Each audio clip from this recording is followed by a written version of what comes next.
Hello दोस्तों, कैसे हो आप सभी। उम्मीद करता हूँ कि आप सभी बहुत ही अच्छे होंगे। तो आज का ये वीडियो क्लास 10th के सभी स्टूडेंट के लिए वेरी वेरी इंपॉर्टेंट होने वाला है, क्योंकि आज के इस नए वीडियो में हम क्लास 10th विज्ञान का जो हमारे पास चैप्टर नंबर 9 है, प्रकाश का परावर्तन तथा अपवर्तन, उसका हम एक ऐसे टॉपिक के बारे में जानेंगे जो हमारे बोर्ड एग्जाम में 5 नंबर में पूछ लिया जाता है। तो उस टॉपिक का नाम है गोलीय दर्पण द्वारा प्रतिबिंब का बनना।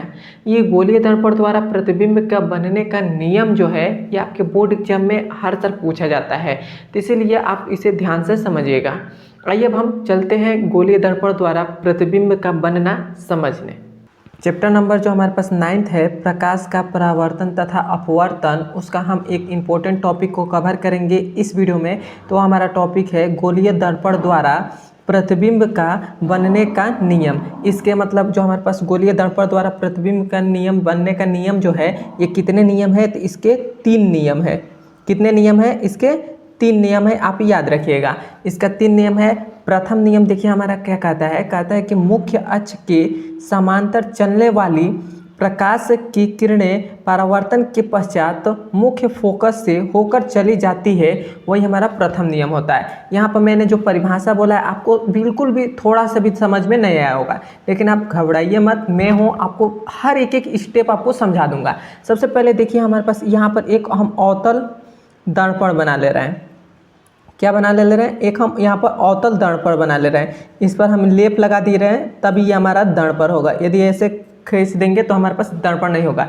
जब हम पीछे लेप लगा देते हैं तो ये दर्पण में बदल जाता है। तो ये हमने यहाँ पर क्या कर लिया, एक अवतल दर्पण ले लिया, और यहाँ पर हम एक इसके मुख्य अक्ष इस प्रकार से खींच देते हैं। ये क्या है? एक मुख्य अक्ष है। और ये हमेशा आप जानते हैं कि मुख्य अक्ष के ये जो मेन पॉइंट रहता है, इसको P बोलते हैं, और इसका नाम क्या रहता है? इसका नाम ध्रुव रहता है। क्या रहता है? ध्रुव रहता है। उसके बाद जो हमारे पास यहाँ पर रहता है एक वक्रता केंद्र, मतलब C रहता है, और वक्रता केंद्र और ध्रुव के बीच एक मतलब एक रहता है फोकस दूरी। ये हमारे पास फोकस दूरी F है। तो हमारे पास देखिए, ये हमारे पास एक अवतल लेंस है, अवतल दर्पण है, और ये हमारे पास क्या है? ध्रुव है, ये फोकस दूरी है, ये वक्रता केंद्र है। तो हमारे पास गोलीय दर्पण का प्रतिबिंब का बनने का नियम, प्रथम नियम यही कहता है कि जो हमारे पास मुख्य अक्ष है, ये क्या है? ये जो लाइन है, ये मुख्य अक्ष के समांतर चलने वाली प्रकाश किरण, मतलब इसके मुख्य अक्ष के समांतर, मतलब ये जो हमारे पास मुख्य अक्ष है, इसके समांतर चलने वाली प्रकाश किरण, क्या? मुख्य अक्ष के समांतर चलने वाली प्रकाश किरण, ये हमारे पास मुख्य अक्ष है, इसके समांतर ये चल रही है प्रकाश किरण, क्या करती है? परावर्तन के पश्चात, यहाँ पर क्या रही, यहाँ पर टकरा रही है, तो यहाँ पर परावर्तन हो जा रहा है। तो परावर्तन के पश्चात ये जो हमारे पास फोकस दूरी है, फोकस दूरी से होकर चली जाती है। क्या है जाया? फोकस दूरी से होकर चली जाती है। तो ये हमारे पास यही हमारे पास प्रकाश का मतलब जो हमारे पास गोलीय दर्पण का प्रथम नियम है, गोलीय दर्पण का प्रतिबिंब का बनने का नियम जो है, ये प्रथम नियम है। आप कैसे बोलेंगे? तो बोलिएगा, जब भी आपको कहेगा तो कहिएगा कि मुख्य अक्ष के समांतर, ये जो हमारे पास लाइन दिखाई दे रहा है, ये क्या है? एक मुख्य अक्ष है। तो मुख्य अक्ष के समांतर ये चल रही है प्रकाश किरण। अब यहाँ पर अवतल लेंस पर यहाँ पर टकरा रही है, तो यहाँ पर क्या हो रहा है? परावर्तन हो जा रहा है। मतलब ये हमारे पास प्रकाश सीधे चल रही थी, यहाँ पर टकरा गई तो इससे मुड़ गई। तो हमारे पास जब मुड़ी हुई है, तो ये किसके मतलब, ये हमारे पास फोकस दूरी पर से होकर जाती है, मतलब ये जो हमारे पास फोकस दूरी है, इससे होकर गुजरते हुए जाती है। ये हमारा प्रथम नियम हो गया। मैं आशा करता हूँ कि आपको प्रथम नियम समझ में आ गया होगा। अब हम चलते हैं इसके द्वितीय नियम पर। तो देखिए हमारे पास ये द्वितीय नियम है, यह हमसे क्या कहता है? द्वितीय नियम कहता है कि मुख्य फोकस से होकर जाने वाली प्रकाश किरणें परावर्तन के पश्चात मुख्य अक्ष के समांतर हो जाती है। यहाँ पर आप थोड़ा सा समझेंगे, तो यहाँ पर मैं एक अवतल दर्पण फिर से बना ले रहा हूँ। ये हमारे पास क्या है? एक अवतल दर्पण है। क्या है? ये हमारे पास अवतल दर्पण है, और यहाँ पर मैं एक मुख्य अक्ष ले रहा हूँ। ये हमारे पास क्या है? एक मुख्य अक्ष है। मुख्य अक्ष हो गया। अब देखिए यहाँ पर हम जानते हैं कि ये हमारे पास P होता है, ध्रुव होता है, और यहाँ पर हमारे पास फोकस दूरी होता है, और यहाँ पर हमारे पास क्या होता है? वक्रता त्रिज्या, मतलब वक्रता केंद्र होता है ये हमारे पास। तो यहाँ पर आप ध्यान से समझेंगे तो हमारे पास द्वितीय नियम क्या कहता है? कहता है कि फोकस दूरी से होकर जाने वाली, क्या जो हमारे पास प्रकाश है, प्रकाश वो क्या करती है, फोकस दूरी से होकर जाती है। मतलब ये जो हमारे पास फोकस दूरी है इससे होकर इस हमारे पास प्रकाश किरण जो है ये फोकस दूरी से होते हुए जाती है। और जब हमारे पास जब फोकस दूरी से होकर जाती है और यहाँ पर परावर्तन के पश्चात मतलब अवतल लेंस जो हमारा अवतल दर्पण है इस पर टकराती है तो प्रकाश का परावर्तन हो जाता है। और जब परावर्तन होता है तो इसके पश्चात जो हमारे पास मुख्य अक्ष है, ये जो हमारे पास क्या लाइन जो हमारे पास मुख्य अक्ष है इसके क्या हो जाती है, इसके समांतर हो जाती है। तो यही हमारा क्या हो जाएगा, द्वितीय नियम हो जाएगा।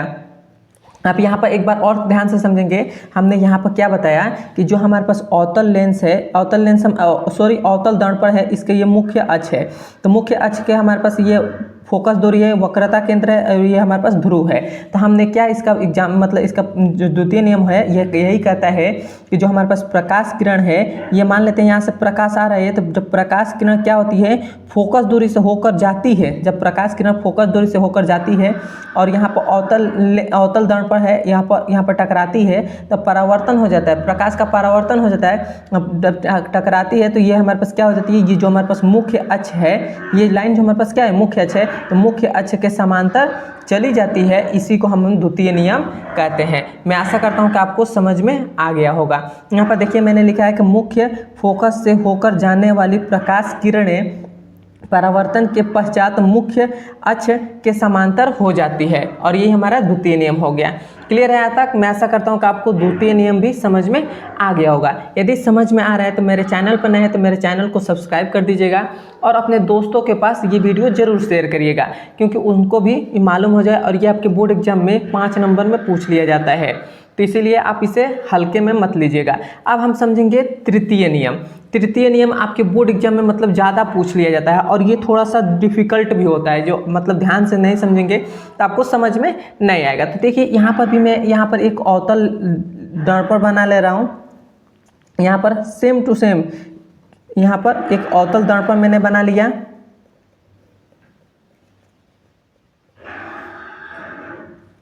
यह हमारे पास क्या है, एक अवतल दर्पण है। इसका ये मुख्य अक्ष हमने इस प्रकार से खींच दिया और यह हम जानते हैं कि ये P है, ध्रुव है, और यहाँ पर हमारे पास फोकस दूरी होता है और यहाँ पर हमारे पास वक्रता केंद्र होता है। यह हमारे पास हो गया।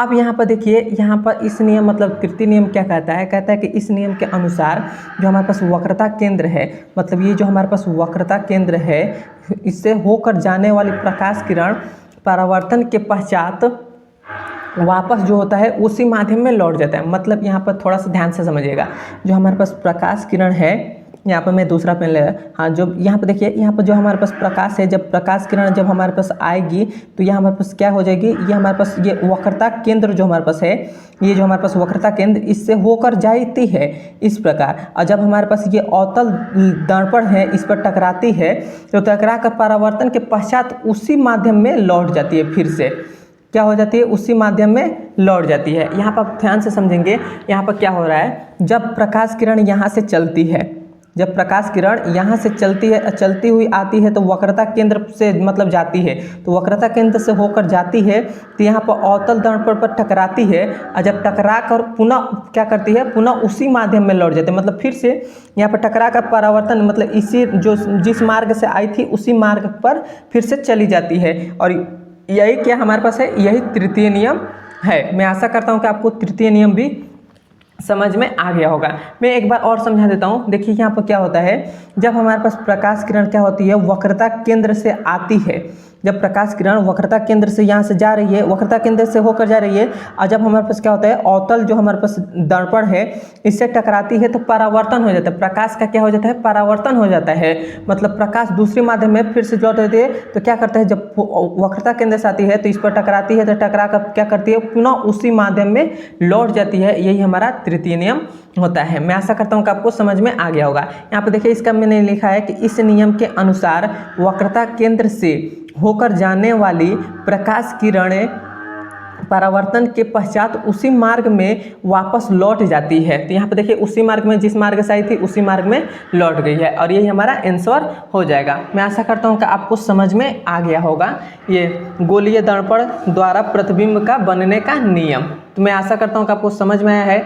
समझ में आया है तो एक बार मुझे कमेंट में ज़रूर बता दीजिए, और मेरे चैनल पर नए हैं तो मेरे चैनल को सब्सक्राइब कर दीजिएगा।